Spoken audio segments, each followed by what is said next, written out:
How many of you out there start off a little rough in the morning? Mornings can be hard.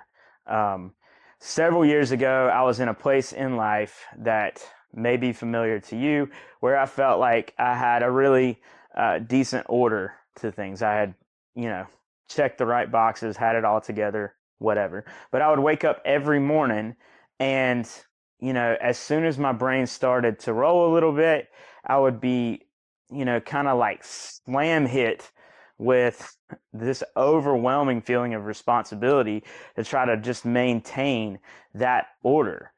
And, you know, in looking back, what I realized is that I was just flat out drained trying to maintain a lifestyle that just wasn't fulfilling. So the lifestyle that I had, my cup wasn't getting filled, and because my cup wasn't being filled, I was drained, and I was trying to hold all of this order together.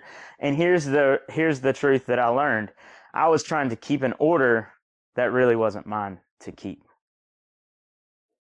In the first chapter of Mark, we have like the shortest story of the calling of the first disciples.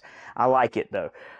Mark is just right straight to the point. And what happens is that Jesus, who is God in the flesh, is walking along the shore of the lake, and he sees these fishermen. He calls out to them, and they jump out of their boat.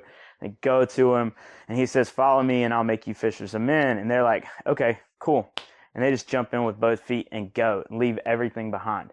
Now, there's so many things we can learn about that story, but what I'd like to focus on today is just the sheer crazy amount of chaos that they just kind of roll with. I mean, they leave everything. Like, my day stops right here. This is what I do every day, and now I'm just going to follow Jesus instead. That's the message, and the challenge I think that is often thrown out in Christianity is like, we meet Jesus, we connect with God, and then we jump in with both feet. But realistically, we're not going to introduce that much chaos into our life. We're not going to turn our lives completely upside down and just say, "Okay, God, let's go." Like, I would love to do that. I did that in the 7th grade, but it was a whole lot easier as a 7th grader to say, "Yeah, here's my life, God, use it." I didn't have all the responsibilities and stuff that I do now as an adult. Um, what I've learned is that what I believe is that God is pulling us towards a way of life. I believe that God is pulling you towards a way of life. And to lean into that lifestyle, we have to release the grip that we have on the order that we have created for our lifestyle. We've got to let go a little bit to let God come in. And so, how do we do that? That's a big task. Well, for me, it's been adventure. Like, I love adventures. I like the challenge. I like the excitement. I like the unknown. Well, I kind of like the unknown.